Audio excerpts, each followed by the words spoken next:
Hey everybody, welcome to What Drives Us, episode 186 for May 25th, 2016. My name is Russell Frost, and yes, I have a horrible cold. So if I sound funny or I'm snorting derisively, it doesn't mean I'm snorting derisively, it means I'm trying to get oxygen into my lungs. My apologies in advance for that, and of course, my co-host Andy Cooper is, he's just off. He's just off this week. We won't make any excuses. But luckily enough, I have two of my very favorite panelists here with me this week. None other than Mr. Paul Guzik from Boulder, Colorado. Hey, Paul. Hey, I'm glad to be back from Colorado, where the Washington Post says it's arguably the best state to buy an electric vehicle. Very good. Yes. I don't even know that that's arguable. I don't think it's arguable, but... Yeah. Yeah, I mean, they just say that because they're a paper, just like they allege things happen, right? Right. Yeah. Their lawyers like, oh, you have to say allege. And our man in Canada, our man in the Chevy Volt, Mr. Mark Coughlin. Hello, everyone. Welcome to the show. We're just enjoying a mini heat wave up here in Canada, so we're all having a great time. Is it above freezing, or...?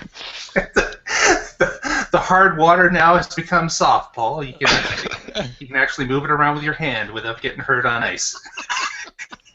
The hard water. I like that. Yeah, it's over 60 degrees in Canada. So you guys are like wearing pants and stuff outside, and we always wear pants outside, Russell. Hey, I've been to Quebec, okay? So I've been to Quebec, so let's. Not always. I don't know. It sounds like a Floridian saying something like that. No, please don't ever describe me to me. And yes, I realize we just lost viewers in Florida. My apologies, Florida. There goes another state off the map. Another state goes dark for What Drives Us. Well, let's actually talk about the news. Then maybe we can gain some listeners rather than continuing to lose listeners. First story this week comes to us from Green Tech Media, and forgive me if it's a little wonky, but every once in a while I like to be wonky. I do think it's super important. The California Public Utilities Commission issued a decision that's reforming California's Self-Generation Incentive Program. SGIP is a program that spends about $80 million a year incentivizing people to use renewable energy. The way that it works, though, has been kind of weird. And in the past, companies have been able to sort of bomb the PUC with applications and get the lion's share of those funds. So rather than distributing them evenly, the funds have gone, for instance, to a company that we've talked about many times here, Bloom. Bloom Energy's fuel cell power plants are all over the place, and they have received quite a bit of money through this program. This restructuring is going to mean less money for Bloom. Bad news for them. Good news is that solar startups and other things will hopefully be getting a lot more money, and that's a very good thing. Unless you're a Bloom shareholder. Right. Makes sense. Yeah. So, I didn't really. How did they? You're saying that they were able to apply more than the average person? Like, how did they bomb it? You were saying. Well, it's not super clear in the article, but it looks like it was sort of like a, believe it or not, first come first serve. So if you manage to get like 50 applications, which they explained, one company secured the first 56 applications, they got actually the lion's share of this money. Which isn't really the best. I mean, like, if it's not random, then someone should at least kind of say, we want to do some fuel cells, we want to do some solar, we want to do some wind. I mean, it really should be a more diverse approach. Yeah, definitely. There's no reason for the California PUC just to subsidize Bloom. Bloom's a fine company. Right. we've supported them, yada yada. But I think really the problem with Bloom is just that their fuel cells run on natural gas, and ideally, I would like to have seen them make that transition to like biogas or something at this point. No, hydrogen. Yeah. That's the future. The most common element in the world. How? I mean, and look, the Bloom boxes are certainly much cleaner than a lot of ways to generate energy, Right. even using natural gas. But again, it's because of the way we have to get natural gas. If it was biogas or something else, it would be, in my opinion, better. So who really cares about that? I mean, just really wonky, junky stuff. For something maybe more interesting, let's go to Mark. Oh, well, that might be a mistake, but okay. What we can do here. It's a little early in the show for that. Well, we've lost Florida, so we're just trying to gain. Yeah. That's all we're trying to do now. Good point. But it was interesting that an article came up about our favorite SUV that's not available in North America. The Outlander from Mitsubishi. I've heard they changed the name to the Unicorn. The Unicorn, yes. Yeah. Well, or Unicorn 2, because It there are now only a exists couple in of fairy unicorns, tales. right? So what we've got is a report from Europe and Asia, and what it's showing us is that the Outlander has now sold over 100,000 units, apparently, which is fantastic. That's a huge number, but as you can see from the pie chart, it's only within Europe, Japan, and the UK, and there's a small place which is Australia. But odd that the North American market is completely absent from that, isn't it?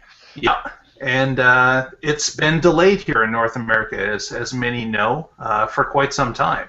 They keep saying it's going to show up, but it never does. Yeah. It's So crazy because the specs are great, like 32-mile EV range, 541-mile total range with gas in the tank, SUV form factor, and all-wheel drive. I mean, that would be a home run, I would think, in this country. My speculation, of course, the article doesn't speculate on this, but my speculation is that it is too successful. I think that they've sold too many that they didn't think they were going to sell, and they are having a problem supplying it. And if they were to open it up to the North American market, they would just not be able to fill orders. I have a fear. Because there's huge ass incentives in England to buy it, like no taxes on the car because it's super low emissions. You can go into central London without paying their crazy toll if you want to. Yeah. And that's why it's been very popular in the UK, percentage-wise, And it's a big car, right? I mean, it's Yeah, a big car. I think It's it's a small SUV, but it's still an SUV. Yeah, yeah. I don't understand how something can be too successful. Yeah, just like run a second shift in the plant or something. Yeah, produce it at more than one plant. Unless, are they losing money? Is it one of these classic, like, we're losing money in every one, but we're making this for some other compliance purposes? Yeah, that could be it as well. Although I would think that the highest compliance market on the earth is California, so why would it not be there? I think part of it is just Mitsubishi North America is kind of snoozing. I mean, they have a really piss-poor dealer network. They've had no great cars in recent memory. There are very few dealers left, Yeah. But this could kind of turn them around. I mean, this is a car that the market wants and would buy. And people would buy it, absolutely. Yeah.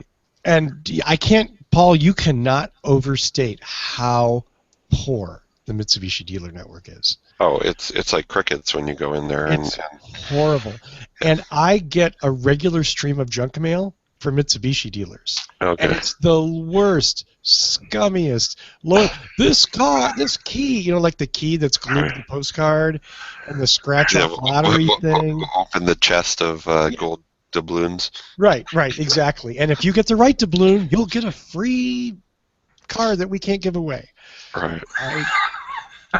It's horrible. Yeah. It's horrible. Obviously, they have trouble getting rid of cars. And they've had some cool cars in the past, but they're just kind of falling asleep, I guess, except for this car, which they don't sell in North America. Yeah. And the other thing, isn't it? Aren't they having financial difficulty? Isn't there some sort of problem with them? Is it the North American component, Paul, or is this Mitsubishi as a whole? Well, I know they got their knuckles slapped in Japan for cheating on emissions or something like everyone else, but I just don't think they're on the radar in North America, as a viable car. They need a cool game-changing product like this to get people into their stores. Right, like they have, but they just won't sell. Right. Yeah. It's so weird. And every year they say next year we're going to sell it in North America. So we should put out a plea. Tomorrow, We should put out a plea to the executives, of course, that are watching this program, and just let them know that yes, if you put this car on the market, people will buy it. And they will buy it in droves because people are dying to get an SUV that would have some EV range. I mean, in Colorado, that thing would sell like crazy. Everybody wants all-wheel drive SUV hybrid plug-ins here. Right. And well, look at the RAV4 hybrid. Yeah, that's not even a plug-in, and it's selling like crazy. Yeah. So. And I haven't driven it yet, but some of the early rumors are the MPG, maybe not quite what people had hoped for. Right. I don't know. So, but it's that form factor that you can't get, and if you've got even a 33, 35 MPG SUV, that's going to be better than the Prius Prime. I mean, go figure. Yeah. Ouch. And you can tow with it. No. Yeah. Well, and you can go into the mountains in the winter in it, and throw the kids in the back and the dog, and I don't think you're supposed to throw kids. I mean, you can. Don't get me wrong. Toss lightly. Toss gently. Toss gently. Into the car seat. Placed carefully into the safety seat. Yes. Yeah. So Mitsubishi executives, wake up. Start selling the car here. Yeah. Exactly. Thank you. We need that. I mean, you guys gave up on the iMe. Just don't give up on the whole product category, for God's sakes. Well, speaking of a plea to executives, Fortune magazine had a story last week, excuse me, about James Chen. James Chen was one of the initial people at Tesla, and he has just been hired by our favorite electric car company, Faraday Future. And depending on who you are or what site you saw this at or what blog linked to this post, you've seen this spun different ways, but usually the word exodus from Tesla comes in. And that's not necessarily an unfair characterization because a lot of early big executives at Tesla have left in the last year, and not but a few of them have gone to Faraday. The question, more importantly than they just left, becomes why did they leave? Because Faraday has a bigger money truck. Arguably, you've got to think that the people at Faraday are waving some huge paychecks around. Since they don't really have a product yet, they don't really have a factory yet. They might have better Kool-Aid. Ooh. Was that a Jonestown call-out, or was that a political comment? I'm not really sure which that was. It might be the same thing, really. So are you saying that since they don't have a car and they don't have a factory, that they decide just to spend the money on getting people to leave Tesla? Well, I mean, I think it's... Here's where I have to, take off the comedic part, and I have to sort of, it's certainly not bad business to hire successful executives at a company that's a market sector leader. And perhaps those executives liked the startup environment that Tesla was, but now it's gotten too corporate and there's too many rules and it takes too long to get their things implemented that they come up with, and they said, you know what, I want to go back to a startup environment where we can make stuff happen, and maybe that's what it is. There are certain people who don't function well in big corporations with 17 levels of management. So, maybe Tesla's just getting too big for certain lifestyle or personalities. That's interesting. Yeah. I think that's a brilliant insight, Paul. I genuinely do, because there is definitely it's definitely a different feel working at Tesla in their first 4 or 5 years, right, and working there now. Right. And I could see where people might feel stifled or just want that more, should we say, adrenaline-fueled experience, of or maybe these executives want to live in Vegas in the middle of the desert where they can get a house for half the price of the Bay Area. Yeah, well, there's that too, right? Half the price. Oh my God. Yeah. 1/10 the price. Or... Yeah. You could build a mansion there for $500,000 with a nice dusty front lawn. Yeah. Well, so does this lend? Excuse me. Does this lend credence that Faraday is heading in the right direction? Yeah. Another very salient question, Mr. Conner.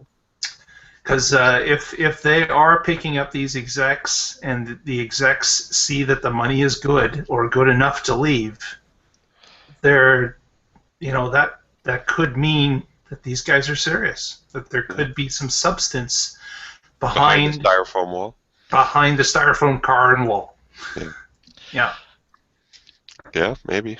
I guess we'll see. I mean, obviously, someone had to pitch these executives to jump ship, so they either drove up a great big money truck or gave them some secret insight as to what they're really up to that made them think about it.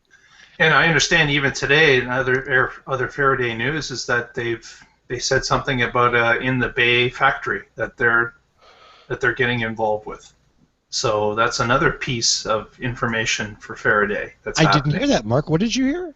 It just happened today. Was that there's a notification about them being involved with a factory that's going to be placed in the Bay Area. Really? Yeah. And did they say what they're building there? Nope. No, it's not. It's the future. Like everyone else in the Bay Area.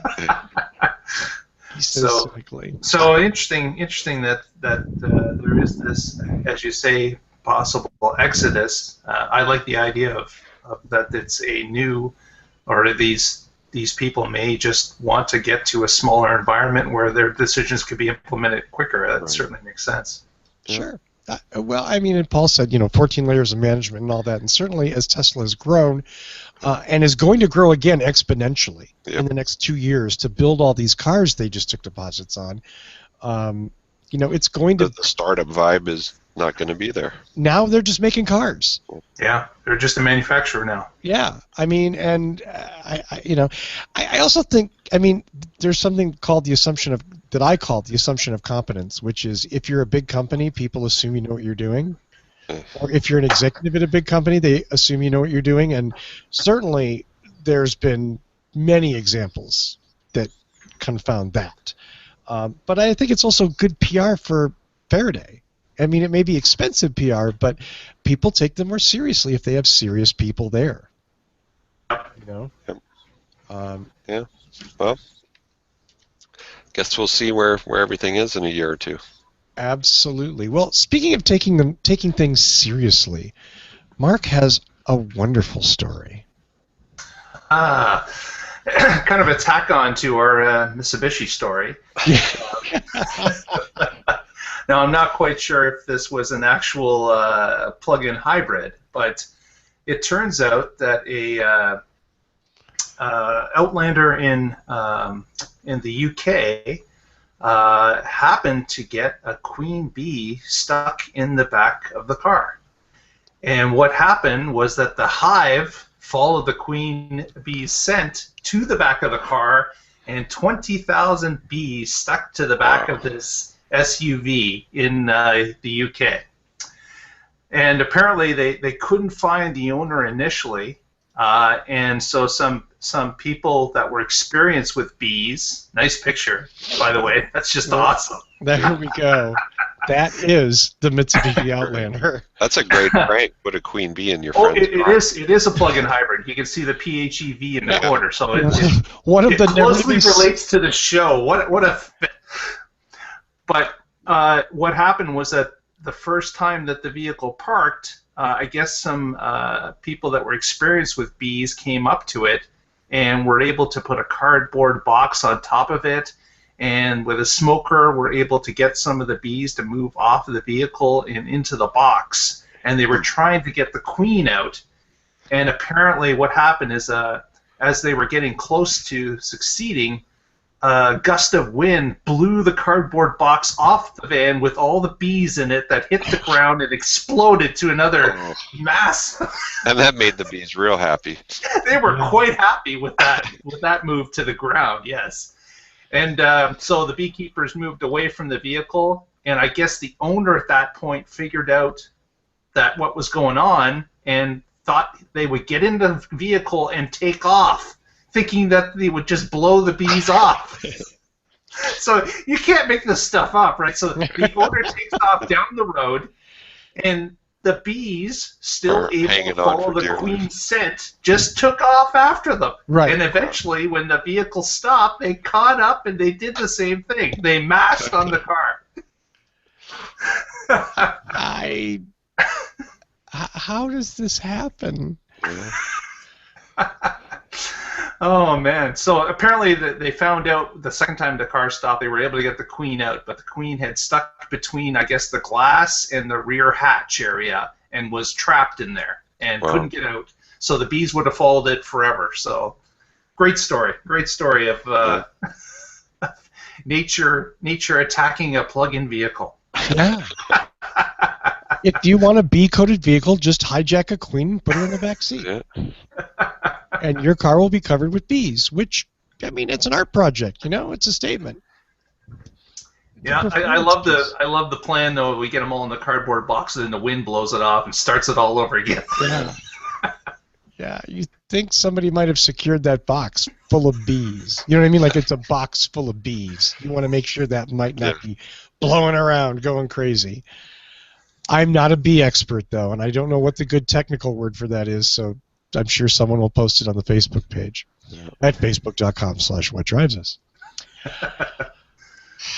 Well, everyone likes to have bees all over their car. What they don't like is to get a vehicle expecting performance in one direction and turns out that it doesn't quite deliver. GM is sending some of their big SUV buyers gift cards or a protection plan for, and I quote, fuel economy errors. The Green Car Reports, Stephen Edelstein posted this just a couple of days ago, and I guess the debit card an average value of $450 to $900.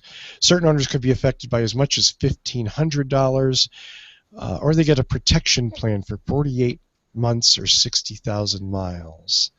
Or a free Aztec. Actually, I think they get the Aztec anyway.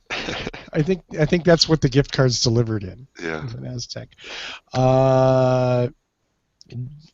Here's the money quote, I think, from the article. Quote, GM now blames the issue on new, quote, emissions-related hardware, unquote, installed on the Enclave, Traverse, and Acadia for the 2016 model year.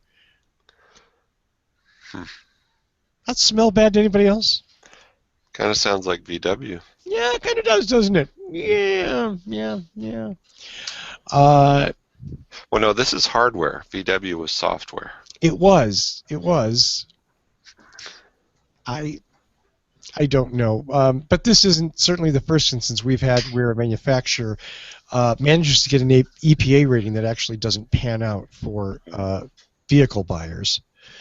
I tend to suspect that if you bought an Enclave, a Traverse, or an Acadia, you didn't really care about the gas mileage.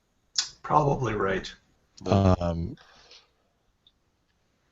it is pretty interesting how I don't know if there's lawyers going after this or how they're admitting it, but it's only 1 or 2 MPG variants, and yet their GM's giving out, $500 gift cards. So who's pressuring them to do that? They're not doing it just for the fun of it. No, I'm sure there's some number cruncher that said this is going to be cheaper than settling this in a class action. Right. So I would guess. I mean, any other theories? I'm welcome to entertaining them. No, that sounds about right. There's been a number of different it's groups. This ambulance chaser law firm, McHugh & Wright, which represented consumers in a suit against Hyundai and Kia. So they're probably just going to go down the list of auto companies and start going after anybody who's not meeting their window sticker. Isn't it interesting, though, that these companies, these multiple companies, have the ability to... Are they posting whatever they want? Is this stuff not checked at all? Well, this comes back to, modern American regulation, which is self-regulation, which means they perform the tests and submit them to be audited by the EPA, who then puts them on stickers and certifies them. Right. Yeah, so there's no secondary test ever really performed. It's Volkswagen. They're self-regulated. Yeah. And they juice up the software to, maximize the EPA test cycle. I mean, they know all the variables. Yeah. It's not like, and I don't know that I blame them necessarily, but likewise, I have absolutely no sympathy for them when something like this happens. They deserve to pay the consumer for, even a 1 or 2 MPG difference. It's still juicing the system, Yeah. But that's just me. So no, it's something that these groups need to be aware of. Like, especially after the VW thing, they had to have known that there's now going to be a bigger magnifying glass on all of them. So I'm sure a lot of the companies went back and started to look at figures and said, you know what, this is questionable. This one's questionable. We're probably going to get caught on this one, and now this stuff is coming to light. Right. I put something in there. I usually put, you guys don't, viewers and listeners don't see this, but I usually put some smart-ass title over the link that goes out to the panel that they see.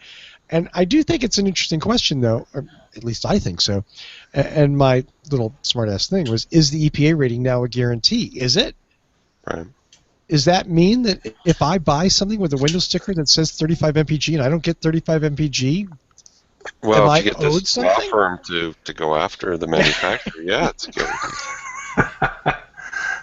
But it's also done within the realms of the actual EPA test, right? So it's not real miles per gallon as on the road that we would see, but there is a formula to it that they come up with the number. So if you were to technically follow the formula, you should get the same amount.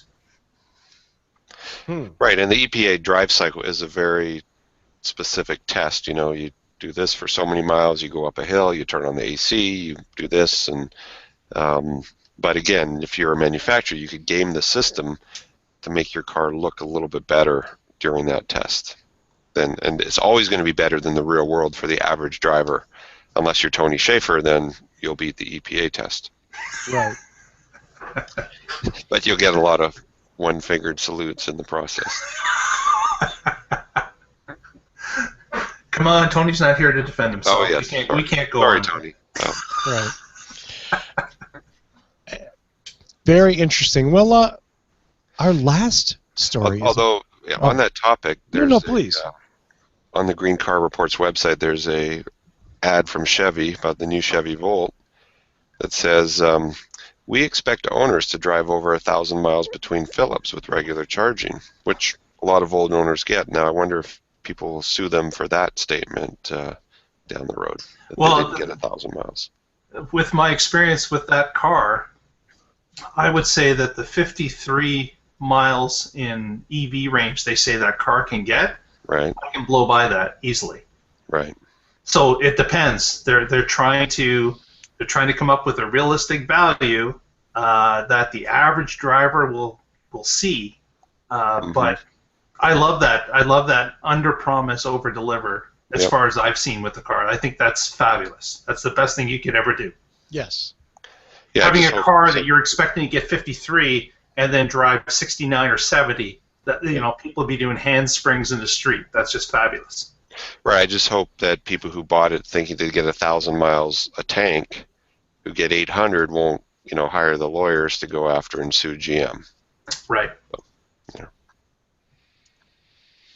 Well, it's probably a little different. I mean, obviously, it's a little different. Making a claim like that in an ad is defensible. And an EPA sticker, yeah. And an EPA sticker is supposed to represent something different. Right. I guess. I mean, again, I certainly recall a lot of instances where, the EPA sticker wasn't reality, and reality was something different. Especially, even though it's a 10% difference for these vehicles, 1 or 2 mpg is a small number. Right. I'm willing to bet that most owners had no idea. Right. And they'll get a $500 gift card in the mail, and they go, woohoo. Right. And they'll sign off. They'll waive their any liability or whatever, and done. Thank you. By accepting this gift card, you've accepted the terms of this settlement. You use this gift card, Right. Exactly. I mean, and you're waiving your rights. Yeah. that's the cheapest way to get to move on with this. Yeah. McCune Wright probably gets a big fat attorney's fee for or something, and they go on to the next car company. Yeah. Next one down the list. What's after GM? No, they already did Hyundai. HIJ. Honda. Isuzu? No. Kia. I already did Kia. Doesn't exist. Kia. Mazda.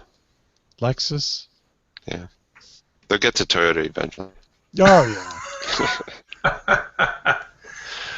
And just before we go on to the next story, I just wanted to let you know that that Faraday new factory.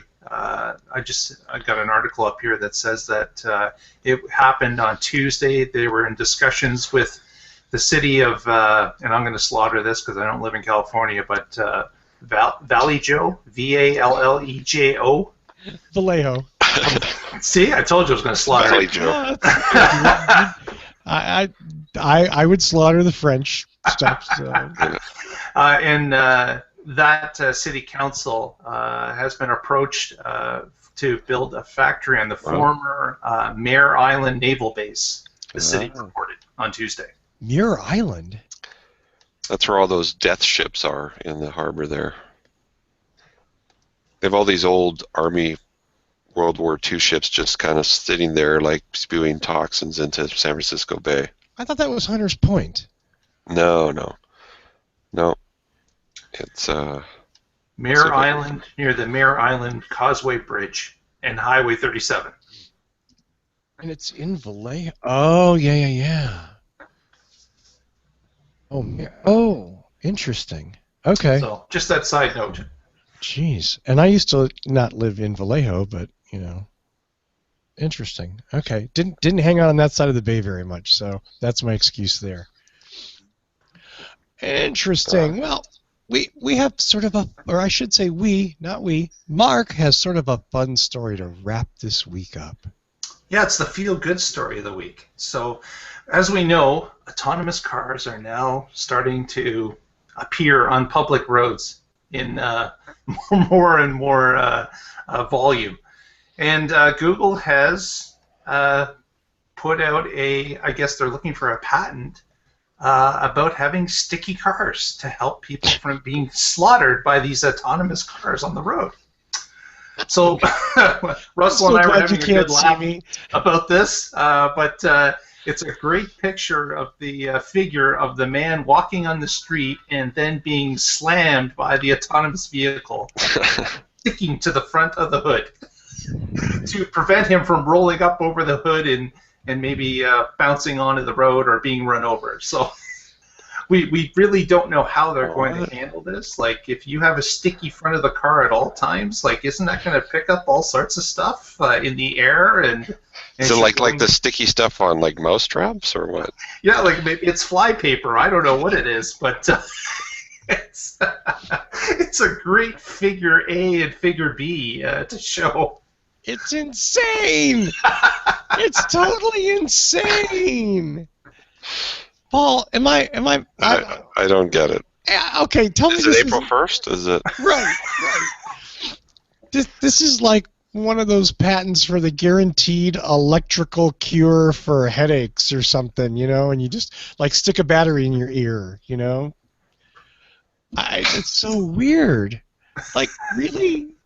Are you sure this is a real story, like not The Onion or something? It appears to be a real story, actually. But it only works on crash test dummies, not. Yeah, whenever you see a crash test dummy wandering around, the car knows it's not a human and just aims. And they'll stick them. I like this. The sticky coating would be activated in the event of a collision. What? How do you activate sticky? Is that like, why don't they put like smarter shit in the car that will avoid hitting the people instead? Like instead of sticking to the people. Build some software, guys. I think maybe the people in the patent office have a good sense of humor and go, whatever. They want to spend money to patent this, right on. Yeah. But you know that, like, even with the best software, there are going to be glitches and problems that they'll have to address. And I don't know if this. I certainly don't know if this is a solution. That's like today's cars. No matter how good the car is, if there's an idiot driving it or an idiot who walks in front of a car without looking, they're going to get hit. Yeah. And I guess, I appreciate that the being thrown from the car after it hits you is probably a bad thing, but I think that initial impact is probably bad too. Yeah. So really what you're doing is just guaranteeing the corpse isn't going to run under the car. Right. And it's going to stick to your hood. Well, it also avoided rolling up and taking out the autonomous radar dish on the top too, so might be some other reasons behind it. They did get that in there, didn't they? Yeah. This is the weirdest story we've covered and thank you for that, Mark. I just don't. It's activated only in the event of a collision, preventing bugs, leaves, and avian deposits. Avian deposits? Say bird poop. Avian deposits. Birds have bank accounts. Avian deposits from becoming stuck to the car. The telegraph. So hang on, they have a magical stuff that will expel bird poop but stick to humans? Everybody needs that. That's the patent. Should be this magical adhesive that only works when you want it to. Right. Can you imagine coming out of work and seeing the car peppered with seagulls stuck to the front of the car because they couldn't get off of it? Right. I can't turn it off. I can't turn the sticky off. It's horrible. What's going to happen? Car looked like it's been tarred and feathered. When Mark and I were talking for the show, the car will get to the office and there'll be like 7 people stuck on the road. Just brush into it at a crosswalk. I'm stuck. Oh, damn. And the car so the radar thing is still working. So once it gets 7 on, Paul, it heads over to the car wash to get those bodies off the car. Yeah. Or maybe that's a new way to carry extra passengers. You just slow down in the driveway and they just jump on. Right. Stuck. And they ride like a gecko for the rest of the trip, I know. It's just, and I was saying, like here in Florida, like you drive the car 2 miles and it was sticky, it would look like the whole thing was flocked like a Christmas tree. Just so many bugs and stuff. So this would have to work really, really well. Well, enough patent nonsense for this week. I think that was very nicely done, Mark. Yeah. Well done. I keep looking at the clock or the calendar to see if it's April 1st, but it's May 25th. Yeah. I know. Maybe it was done for April 1st and they released the story late. I don't know. Just got to the news feed now. Yeah. I don't know. Is the only answer I can give you, Paul. Yeah. I do not know. It's a mystery to me. Yeah. Hopefully we'll see some clarification on that. I have a feeling this is one of those things that's just going to go away. You know what I mean? Like some idiot at Google wanted the patent, so they filed for it, they got it, they spent the money, and now whatever. We own sticky car technology. Yeah! Woo-hoo. We're first in. First and last. Yeah. And somebody's going to go, I have a patent. Okay? I have a That's patent. right. I know people who've actually said that, and I mean, I'm impressed because I've never invented anything. But if I was the guy who invented sticky car technology, I'd probably be like, well, I kind of have a patent. I don't have a patent. I have no interest in talking about it. Yeah. Me either. Well, that's it for this week. Let's do our shout-outs and go home, gentlemen. We've worked hard, and our listeners have worked hard listening to us. Let's start with Mr. Coughlin. Just a hello to the Waterloo Regional Volt Group. If you would like to get some more Volt-centric news feed, please follow us on Twitter at WR Volttech or on Facebook, facebook.com/WR Volttech. And a shout out to the groups that we're having a meetup on Saturday. So if you're in the KW area, and Russell, you know what KW is, right? Kilowatt. The Kitchener-Waterloo area. There you go. Of course. Please send us a note and drop by. We'd love to see you. That's Anybody that owns an EV. Anyone. That is Kitchener, not Vallejo. Correct. Not Vallejo. I would have only known that if you had said that. Or if you hadn't said that before, I wouldn't know that. So, Paul, save me. Shout out to the state of Colorado for the great EV incentives they have, and in the show notes there'll be a link to a Washington Post article. As I've said before, starting January 1st, you'll be able to go into a new car dealer, buy a new plug-in vehicle, and they will take the rebate off right there in the showroom. You don't have to file it on your taxes and wait for a year to get your money back. It's a great program. We'll do great things for new EV sales. And then a shameless plug to my business, Boulder Hybrids, boulderhc.com, where if you're in the Colorado region, we fix EVs, hybrid cars, whatever you need, give us a call, check us out. I couldn't ask for more than that. Well, I mean, you could, but it would matter. Thank you, Paul. As always, I want to thank Michael Mannering for our amazing theme music. Visit him at manthing.com. My co-host, Danny Cooper, has a little business. If you have a Prius and you need accessories, go to priuschat.com/shop for all of your Prius accessory needs. He has 3 kids now. He doesn't work. Please, for the love of God, put some food in those little girls' mouths. They're skinny. They're malnourished. He needs the money. So go buy some mud flaps or a sun reflector or something. I don't know. He sells like muffler bearing. Muffler, yeah. Oh, so I'm never gonna. Maybe next week we'll talk about bad dealer services. Oh, yeah. Let's see what else. You can visit us at whatdrives.us to download or stream the show in audio or video format. You can also subscribe via your favorite podcatcher, whether it's iTunes or Stitcher or Android or Google Play. We are in all of them. What else? Facebook.com/whatdrivesus. Visit the page. We love it. Like the page. Share it with a friend. We do all kinds of fun things. Oh, wait. I just got a message. Uh-oh. I will facebook.com/whatdrivesus, and you'll get things like this from our friend Lee Moon, who says, and I quote, Faraday Future equals a black hole of employment secretly sponsored by fossil fuel companies. They're enticing EV talent to come on board and remove them from contributing to non-gas vehicles. Laughing out loud. That is a conspiracy. Maybe the Koch brothers own Faraday Future. Oh, dude, you just totally wrecked my week. That's horrifying. Can you? No. Let's not go there. It's like, it's better that like a semi-Bond villain Chinese billionaire, owns them. It really is, Well, Mr. Bond. Yeah. So, Paul, Mark, thank you so much. Thank you. Always a pleasure. Great job, guys. Thank you. And, of course, thanks to all of you who watch and listen to the show. Download us next week and find out what drives us.